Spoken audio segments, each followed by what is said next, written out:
शांतं पद्मासनस्थं शशिधरमुकुटं पंचवक्त्रं त्रिनेत्रं शूलं वज्रं च खड्गं परशुमभयदं दक्षिणाङ्गे वहन्तं नागं पाशं च घण्टां डमरुकसहितां चाङ्कुशं वामभागे नानालंकारदीप्तं स्फटिकमणिनिभं पार्वतीशं नमामि। मेरे चैनल गौरी नैमानी में आपका स्वागत है। इस वीडियो में मैं 65, 75, 80 आयु वालों की रहन सहन के बारे में कुछ बातें बताना चाहता हूँ। ये मैंने बहुतों को देखा है कि बहुत सिंपल बातें हैं, लेकिन कई लोग जानते नहीं हैं। इसीलिए इस बारे में मैंने ये वीडियो बनाया है। बहुत छोटी छोटी बातें हैं, लेकिन ये बहुत जीवन पे असर करती हैं, खासकर इस उम्र के अंतिम क्षणों में। अभी देखिए, इनमें सबसे पहला है कि इस उम्र वाले बाथरूम का दरवाज़ा बंद ना करें, खासकर किवाड़ ना लगाएं। और बहुत ही ज़रूरी है तो दरवाजे पे एक तौलिया डाल दीजिए। एक पुराने ज़माने में दरवाजे अच्छे जब नहीं होते थे तो तभी यही होता था कि एक तौलिया डाल देते थे, इसके पास साफ जाहिर होता था अंदर कोई है और किवाड़ न लगे जी। और एक बात है, कोई यही तो बाथरूम की बात हुई, क्यों बाथरूम के अंदर कोई गिर जाता है, बड़े लोग गिर जाते हैं तो उनको निकालने के लिए दरवाजे तोड़ना पड़ता है। अगर नज़दीक में रहे तो उनको मार लगता है, बिना मार लगाए दरवाजे खोला नहीं जा सकते। इन बातों से बचने के लिए सबसे अच्छा है कि आप बाथरूम का दरवाज़ा बंद ना करें। क्यों, इसमें कोई ख़ास बात नहीं है। कोई आपको नंगा देख ले या ऐसे कोई बात हो जाए तो हम आए थे नंगा ही, इसमें कोई घबराने की बात नहीं है, ठीक है। और दूसरी बात, कोई कुछ चीज़ें जब ज़मीन पे गिर जाती हैं तो एकदम फ़ौरन उठाने की कोशिश मत कीजिए, ये उम्र वाले। क्यों, जब आप पूरे ज़्यादा झुकते हो तो पूरे सर में शरीर में सबसे भारी चीज़ है सर। जब सर नीचे आ जाता है तो पूरा वजन आ जाता है, तो बैलेंस खो जाते हैं, लोग गिर जाते हैं। सर पे जब लोग गिरते हैं तो सर के अंदर जो मस्तिष्क के पार्ट हैं वो कुछ हिल जाए तो काफ़ी उसके बाद में काफ़ी नक्शा बदल जाता है। मैंने अभी 4 औरतें, एक मेरी कज़न सिस्टर और एक हमारी मास्टर जी की बीवी, ये दोनों नीचे गिर गए थे। एक ने तो मुझको पहचानने से इनकार कर दिया, उसने भी कुछ नीचे गिर गया था, उठा लिया था और सर के बल गिर गई। और दूसरे मेरे मास्टर जी की बीवी, उन्होंने भी कुछ ऐसा किया था तो सर के बल ऐसा गिरी कि बाद में उन्होंने खुद मेरे को बताया, वो मुझको पहचान पाई, लेकिन बोली कि हमारे ब्रेन में अभी एक प्लेट लगा है। टांग टूट जाए तो स्टील रॉड लगाते हैं, वो सब जानता हूँ, लेकिन ब्रेन में प्लेट लगाते हैं ये पहली बार मैंने सुना। तो इन हरकतों से बचने के लिए सबसे अच्छा है कि आप ये नीचे कुछ गिर जाए तो खुद ना उठाए, बच्चों को उठाने बोलिए। और ख़ासकर बाथरूम में साबुन फिसल जाए, साबुन छोड़ दिए। साबुन एक वो क्या है, एक भागती हुई हरिण के समान है रामायण में। वो आप जितना पकड़ोगे उतना फिसलेगा और उसके पीछे ज़्यादा पकड़ोगे तो ऐसा गिरोगे कि फिर बाहर निकलना मुश्किल हो जाएगा। इसलिए वो साबुन छोड़ दिए, एक दिन साबुन नहीं लगाए कुछ नहीं होगा, बाद वाले दिन लगा सकते हो। ये साबुन की ये कुछ गिरने से ये बातें हो, खासकर ये ऐसी बातें हैं कि कुछ गिरने से नीचे खुद मत उठाइए और बच्चों को उठाने के लिए। इसी मामले में एक बार मैं नर्मदा नदी के संगम पे, सागर संगम पे जहाज़ चढ़ने गया था चिफिनेर के पद पे। वहाँ जहाज़ वो प्लेटफॉर्म पे नहीं था, जेटी पे नहीं था, थोड़ा दूर में एक वर्टिकल लैडर था, खड़ा सीढ़ी के उसमें पीछे, सीढ़ी के पीछे एक बैक रेस्ट था, लेकिन वो इतना दूर था कि मोटे आदमी के लिए था, मेरे लिए बहुत दूर पड़ता था। मैंने कहा ये वर्टिकल लैडर मैं उतरूँगा, मैं उतर नहीं सकता हूँ। इसलिए मैंने टग मास्टर से कहा आप आगे आगे आ जाइए, मैं और मेरे को ले लीजिए। तो टग मास्टर ने मुझसे कहा कि नहीं नहीं, आगे आ जाएंगे तो वहाँ गहराई कम है, ये जहाज़ ग्राउंड हो जाएगा। तो मैंने कहा, और उन्होंने मुझसे कहा कि ये 50 कदम दिखता है, आप पैदल आ जाइए, हम आपको उठा लेंगे। लेकिन मैंने कहा ये 50 कदम आप नहीं जानते, मैं इसके बारे में जानता हूँ। बोलते आप पहली बार यहाँ, आप कैसे जानते? मैं जानता हूँ, क्योंकि मैं गोदावरी तट से आया हूँ, या नर्मदा तट है, लेकिन कुछ भी ये मीठा पानी है। मीठा पानी का दलदल बहुत ज़ोरदार होता है, इतना अंदर जाऊँगा कि आप निकाल नहीं पाओगे मेरे को। जहाज़ चढ़ने की बात दूर रही। तो उन्होंने कहा ठीक है, अब क्या करें? मैंने कहा कि आप अगर आप नहीं आ सकते और मैं भी नहीं आ सकता तो ये प्रोग्राम कैंसिल करता हूँ, कोई बड़ी बात नहीं है, कोई मेरी जगह कोई दूसरा आ जाएगा। एक हादसा होने से अच्छा है कि हम कैंसिल करें। तो उन्होंने कहा कि मैं कंपनी से बोल देता हूँ ये शख्स ज्वाइन नहीं कर पा रहा है, तो बोल दिया मैंने, मैं खुद भी बात कर लूँगा और बाहर जाके कि मैं ज्वाइन नहीं कर पा रहा हूँ, कि बहुत डेंजरस पोजिशन है, इससे अच्छा है कि मुकर जाएँ, ठीक है। तो ऐसी बातें होती है कि बहुत देखने में तो बहुत नज़दीक दूरी से 50 कदम से कम था, लेकिन मेरे को एक बार गोदावरी नदी में धवलेश्वर में बैरेज है एनीकट, वहाँ पे सर आर्थर कॉटन बैरेज है, वहाँ पे 132 ट्रांसमिशन टावर था, और ट्रांसमिशन टावर के पास कुछ 3 बच्चे जा रहे थे, खेल रहे थे। 3 बच्चे जा गए और तीनों चिल्ला रहे थे।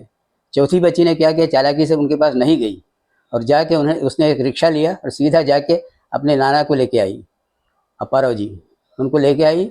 और बाद में देखा कि वो तीनों, उनको बड़ी मुश्किल से निकाला गया। तीनों की लाशें निकाला गए और सबके कान, चेहरा, सब में पूरा बालू भरा था और मिट्टी और बालू भरा था। सांस लेने की बात तो कोई गुंजाइश ही नहीं है। तो ये रही ये मीठे पानी की दलदल। ये देखने में तो बहुत सिंपल दिखता है, अगर वही खारा पानी होता है तो इतना या ऐसा दलदल नहीं होता है। मैं उड़न JNPT हार्बर में कई बार जा चुका हूँ। वहाँ शोर में जो होता है, जमीन किनारे तक कड़ी होती है, ये दलदल नहीं बनता है। लेकिन मीठे पानी में दलदल बन जाता है और बाहर से दिखता नहीं है। ये इतना खतरनाक था कि 3 बच्चे ऐसे डूब गए। ये बात हो गई। तो ऐसे सिंपल बातें देखने में लगती है कि बहुत सिंपल है, लेकिन जब इनके बारे में कुछ ना जानो तो ऐसा खतरनाक है। और इसमें यह है कि कुछ भी मैं इसी में जोड़ देता हूँ, कुछ सीखने की बात। इस उम्र में सीखने वाली बात यह है कि हमारी एक किताब है, कुछ भी सीखिए तंदुरुस्त रहिए, डायमंड पॉकेट बुक्स की प्रकाशन, नरेंद्र वर्मा जी की प्रकाशन है, वहाँ से प्रकाशित हुई है। तो इस बारे में मैं बताता हूँ। तो लोग अक्सर बोलते हैं इस उम्र में क्या सीखेंगे अभी, लेकिन बात यह है कि उल्टी बात है, इसी उम्र में सीखना है। एक तो 60 के बाद हर रोज़ की दिनचर्या कम हो जाती है, रोज़मर्रा की जो दिनचर्या बंद हो जाती है, तो उसका असर प्रोस्टेट ग्लैंड पे पड़ता है। प्रोस्टेट ग्लैंड बड़ा हो जाता है तो बाथरूम तक पहुंचने के आगे पेशाब हो जाती है। तो इन सब से बचने के लिए दिमाग को एंगेज रखने से प्रोस्टेट ग्लैंड भी चुप रहता है। जब तक 60 तक जैसा था 70-80 में भी वैसे ही रहेगा। तो सीखने की प्रथा में ये पहली बात यह है कि उसका पहला फ़ायदा प्रोस्टेट ग्लैंड पे आता है। और इस प्रथा में रहने से दिमाग में लोड रहता है। जब तक दिमाग में लोड रहता है ये प्रोस्टेट ग्लैंड बड़ा सही रहता है। उस लोड हट जाए तो ये बड़ा हो जाता है, बड़ा होता ही पेशाब लीक हो जाता है। तो इसलिए अब क्या सीखें, अब इस उम्र में सीखने के लिए कई चीज़ें होती हैं। एक तो आपने जो अपने रेगुलर कोर्स में जब इंजीनियरिंग किया है, मेडिसिन किया हो, उसमें जो कुछ बातें छोड़ देते हो वो दोबारा सीख सकते हो। और कुछ चैप्टर्स उन दिनों ज़्यादा समय नहीं मिलता है कि वो क्या पढ़ें उसके बारे में। एक बार हमारे सिलेबस में कॉम्प्लेक्स वेरिएबल मैथमेटिक्स में था, चौथे 4th ईयर में, और वेक्टर एनालिसिस, ये दोनों सब्जेक्ट थे। और शिवाम सर की किताबें बहुत अच्छी होती थी। लेकिन इत्तेफाक से उन्हीं दिनों MA मैथमेटिक्स वाले कुछ, उनको हॉस्टल में जगह नहीं मिली थी, तो आंध्रा यूनिवर्सिटी में हमारे इंजीनियरिंग कॉलेज हॉस्टल में वो भी आए। उनके पास भी वेक्टर एनालिसिस और टेंसर की किताबें थी, लेकिन उनके किताबों में एप्लीकेशन नहीं था। हमारी किताबों में कॉम्प्लेक्स वेरिएबल ले तो उसके एक इक्वेशन ले, उसका रूट्स वेरिएबल रूट बराबर हुए तो सिस्टम अनस्टेबल होता है, इमेजिनरी रूट से तो पूरा अनस्टेबल हो जाता है। स्टेबिलिटी के क्या उसका कनेक्शन है, एप्लीकेशन है। जबकि उनके किताबों में उन्होंने कहा कि हमारी किताबों में एप्लीकेशन नहीं है, ये आपकी किताब हमें। लेकिन दिलचस्प है, ये टेंसर एनालिसिस बहुत जोरदार सब्जेक्ट है और बहुत दिलचस्प है। तो ऐसी दिलचस्प बात है जो आप लोगों ने उन दिनों आधा पढ़ के छोड़ दिए थे, अभी उसको आप इत्मीनान से लेके पढ़ सकते हैं और बहुत इंटरेस्टिंग होता है। टेंसर जनरलाइज वेक्टर होता है, इसकी दुनिया अलग होती है और समझने में मुश्किल होता है। लेकिन ऐसी बातें से क्या होता है कि मेरी जो थीसिस है, एंटी एजिंग थीसिस, अंग्रेजी में ऐसा होता है, when the mind is engaged in the study of a topic which it finds it difficult to understand, at the same time interesting, it feels younger because of the challenge state gland secretions। अंग्रेजी में ये आप ऐसे कुछ पढ़ो जो दिलचस्प हो और समझने में मुश्किल हो। इस कॉम्बिनेशन में आप ऐसी चीज़ पढ़ने से आपके दिमाग में जो जोर आएगा, चैलेंज आएगा, वो चैलेंज के चलते जो आपका जो ग्रंथियों का श्रावण होगा वो ऐसा होता है कि चैलेंज स्टेट से आप जवान हो जाते हैं। जितना जो भी खेल है ज़िंदगी का, सब ग्रंथि श्रावण से है, सब ग्लैंड सिक्रेशन से है। चाहे सेक्स हो या खेल हो, एड्रेनलिन हो, ये सब का एक ही है कि ग्रोथ हो, स्टंटेड ग्रोथ हो, सब जितना खेल है सब इसी से है, ग्लैंड सिक्रेशन से है। तो वो वहाँ इसका एप्लीकेशन यहाँ भी है। यह है कि आप कुछ ऐसा पढ़ो जो दिलचस्प हो और पढ़ने में आसान हो लेकिन दिलचस्प हो। हाँ, पढ़ने में मुश्किल और समझने में मुश्किल हो और दिलचस्प हो, ये कॉम्बिनेशन जब आप पढ़ोगे तो आप सदा जवान रहोगे। इस कॉम्बिनेशन चलते ही मैं मेरे करियर में 10-15 साल मेरे से जो जूनियर्स हैं उनके साथ मेरे को होड़ लेनी पड़ी इम्तहानों में, और उन इम्तहानों में मैं अच्छा सब पास होता था। इस ये वैसे ही उस सब्जेक्ट के उन दिनों के इम्तिहान से मतलब नहीं रहता था, लेकिन वो सब्जेक्ट मैं निकाल के लेके पढ़ता था। 2-3 दिन पढ़ने से मैं पूरा जवान हो जाता था इनके साथ कंपटीशन के लिए। तो ऐसे चलता था कि हमारे इम्तिहान जो मेरिन इंजीनियरिंग के इम्तिहान, ये बड़े अजीबोगरीब इम्तिहान थे। तो एक बार मेरे को एक लड़के ने कहा था कि आप ज़्यादा बार फेल होते हो तो ऐसा हो सकता है कि आप जो इम्तिहान दिए हो वही पेपर अब दोबारा आ जाएगा, तो उस बार आप सतर्क रहो। तो कलकत्ता मेरिन क्लब में रात के 2 बजे हम चाय पी रहे थे, तो कोई प्रीवियस कौन से इस बार आने की गुंजाइश क्या है, तो एक लड़का बोल रहा था अप्रैल 80 और 79 सितंबर अक्टूबर कुछ अप्रैल 80 बोल, जैसे उसने अप्रैल 80 का 80 मेरा पहला अपीयरेंस था सेकंड क्लास एमओडी का। तो मेरे को याद आया ये कोई आकाशवाणी बोल रहा है, इसलिए मैं सीधा कमरे में आया। सीधा अप्रैल 80 का जो क्वेश्चन पेपर होता है, रेडी सेट होता है, सेट बोलते हैं, वो सेट निकाल के सुबह और शाम दोपहर का दोनों का सेट निकाल के मैंने प्रिपरेशन चालू किया। और लोग मेरे को देख रहे थे ये अकेला कुछ पढ़ रहा है। उसमें क्या, सल्जर इंजन का मेन इंजन ग्लैंड होता है, पिस्टन कूल ग्लैंड बड़ा तस्वीर है, लेकिन 4 बार प्रैक्टिस करने से आसान हो जाता है। तो मैं अकेला उसको कर रहा था, बाकी लोग नहीं कर रहे थे। तो उन लोगों से एक को शक आ गया था ये कुछ कर रहा है। तो लेकिन सुबह 9:30 10 बजे इम्तिहान में देखा तो वही पेपर आ गया, और दोपहर को देखा उसका कॉम्बिनेशन पेपर भी आ गया, और उस दिन तो मैं अच्छा लिख पाया। तो ऐसा है, जब ज़्यादा जहर होता है तो कहने का मतलब बाकी लोग थे वो सब मेरे से 10 साल 15 साल उम्र कम थे, लेकिन उनके साथ ये होड़ में उस दिन उनको ताजुब हुआ कि बोले कि ये आप कैसे निकाले। बोले रात को चाय पिया तो ये आकाशवाणी बोला, उसके चलते मैंने ऐसे निकाला, वही पेपर आ गया। और ये इस पेपर में फेल हुआ था, और पहले बार जब फेल हुए थे 6 क्वेश्चन में खाली 3 ही लिख पाया। और बड़वाल जी बोले कि सर्वेयर बड़वाल वो बोले कि आप कहाँ रहते हो, मैं बोले कि फैमिली के साथ। वो बोले फैमिली के साथ ये इम्तिहान ज़िंदगी में पास नहीं होगे, अकेले रह के पढ़ो। तो मैं फिर बम्बई से आके फैमिली को ससुराल में छोड़ दिया, और अकेले आके मेरिन क्लब में रह के चौथी यहाँ भी सेकंड अटैम्प्ट में ये रात को 2 बजे चाय पीने से पास हो गया। तो ऐसा होता है। तो यहाँ है कि दिलचस्प और मुश्किल 2 कॉम्बिनेशन पढ़ने, जो विषय हम पढ़ रहे हैं वो दिलचस्प होना चाहिए, और दूसरा समझने में तकलीफ हो। इसका कॉम्बिनेशन हमें कंट्रोल सिस्टम थ्योरी में इलेक्ट्रिकल इंजीनियरिंग होता है, तो ऑटोमेशन थ्योरी होता है। जो थ्योरी पढ़ा था, बाद में ऐसा जहाज चढ़ने में करीब 10 साल बाद में ऐसा जहाज चढ़ा जिसमें जनरेटर जो है स्टैंड बाय जनरेटर, जो रनिंग जनरेटर होता है, स्टैंड बाय जनरेटर का लुब्रिकेशन चालू रहता है। रनिंग जनरेटर पर लोड ज़्यादा हो जाए तो स्टैंड बाय जनरेटर कटिंग हो जाता है, कटिंग होने के बाद लोड शेयरिंग कर लेता है। ये सब हम हाथ से सिंक्रोस्कोप लोड शेयरिंग पे स्विच से करते थे लोड पे। ये खुद ऑटोमेशन पे पहली बार मैं जहाज पे देखा था, ये रोनो हिंद का जहाज था, जहाज का नाम था MV आदि। तो ये सब किताबों में पढ़ा था, इसका एप्लीकेशन वहाँ पहली बार मैंने जहाज पे देखा। तो कहने का मतलब कुछ भी सीखने के लिए कोई भी, अब आते हैं संगीत पे। संगीत ऐसा चीज़ है, मैंने एक रिसेंटली मेरे पिताजी, मेरी बड़ी बहन जब सीखती थी तो पिताजी वो जो सीखती थी ये गाना गाते थे वो स्वर को, और वनाजाक्षी रो बोल के वर्णम था। मेरी बड़ी बहन सीखती थी, मेरे पिताजी उससे अच्छा गाते थे, तो वो मैं भी सुनता था। तो इस रिसेंटली मैंने यूट्यूब में ये गाना एक कांति अडवाणी बोल के लड़की ने गाया, तो वो मैंने सुना, ऐसा जानदार गाई है कि मैंने 5-6 लोगों को उसको फॉरवर्ड किया। वो बोले कि हमारी संगीत सीखने की जो इच्छा थी दोबारा जागरूक हो गई, आज फिर जीने की तमन्ना आ गई। तो वो बहुत खुश हो गए। वो लड़की को मैंने सुपर थैंक्स भेजा, 100 रुपया दिया, कुछ ऐसा कुछ सुपर थैंक्स लेती है, मैंने दिया। और बाद में उसको पूछा मैंने, वो जो उसका जो सरनेम था उसी सरनेम का आंध्रा यूनिवर्सिटी में MSc BSc स्पेशल, बाद में MSc करके विश्वेश्वर राव बोल के एडवाणी बोल के था हमारे साथ, और मैं उनके साथ जर्मन क्लास में पढ़ने जाता था। तो उनको मैंने पूछा कि यह व्यक्ति उधर है, तो वो बोली कि हाँ वो व्यक्ति इधर पूरा है, वो हमारे जीजा जी हैं। ऐसा है। तो ये सीखने ये इतनी जानदार हो गई। तो ये रही साउथ इंडियन क्लासिकल के। अब पहली बार मैं इस पर आया हूँ, राग यमन का जो प्रैक्टिस था, तो वो जो दिया गया था यूट्यूब में, इतना जानदार था कि मैं 3-4 दिन से प्रैक्टिस कर रहा हूँ। तो सोते सोते भी धीरे धीरे रहा, तो मेरे भी बोलते क्या हो रहा है, तो मैं बोले तू सो जा। तो मैं थोड़ा प्रैक्टिस करता हूँ।